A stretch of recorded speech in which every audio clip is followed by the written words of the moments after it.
Welcome to First Church. Hai, saya Evi. Jadi Injil hari ini itu mengingatkan saya pada percakapan saya dengan seorang pastor.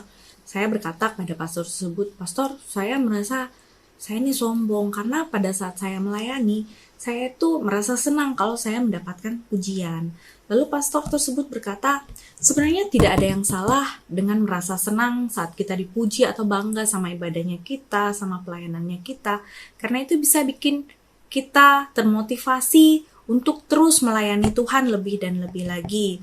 Nah, yang salah adalah ketika kita mau melakukannya itu untuk dipuji orang, itu yang salah. Nah, jadi kita di sini mau kembali lagi pada sikap hati kita. Apakah kita ke gereja, kita melakukan pujian penyembahan, kita memberi, kita membantu orang, hafal ayat-ayat Alkitab, Alkitabnya kita berpuasa, itu sungguh-sungguh untuk Tuhan atau untuk dilihat orang, dipuji, atau dikagumi orang, atau sebagai pencitraan positif bagi diri kita bahwa kita orang yang saleh, kita orang yang baik.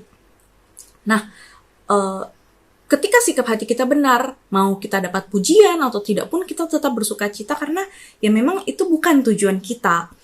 Tapi ketika sikap hati kita salah, ketika kita tidak dipuji, dan ketika kita diabaikan orang, kita jadi sakit hati, kita bisa depresi dan berpikir bahwa semua yang kita lakukan itu sia-sia, sehingga itu bisa bikin kita menjadi mundur teratur dari pelayanan kita atau mundur dari setiap ibadah-ibadah yang kita lakukan, dan itu Tuhan tidak mau.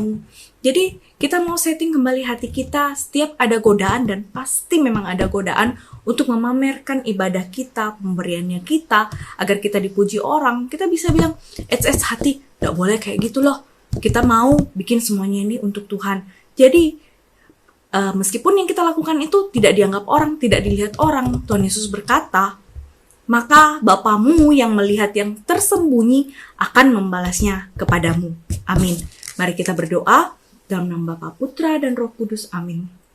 Allah Bapa yang Maha Baik, terima kasih untuk firman-Mu hari ini. Bantu kami Tuhan, murnikan hati kami, sehingga apapun yang kami lakukan, terutama dalam ibadah-ibadah kami, setiap pemberian-pemberian kami, persembahan kami, pelayanan kami, hanya kami lakukan untuk kemuliaan-Mu saja, bukan untuk keuntungan pribadi kami, namun semata-mata untuk Engkau. Terima kasih Tuhan, demi Yesus Kristus Tuhan dan Juru Selamat kami. Amin. Dalam nama Bapa, Putra, dan Roh Kudus. Amin. Nah, teman-teman, saya juga mau mengingatkan, saya mau mengajak juga setiap dari kita untuk ikut DF online kita lewat Zoom. Bisa klik linknya di bawah ini.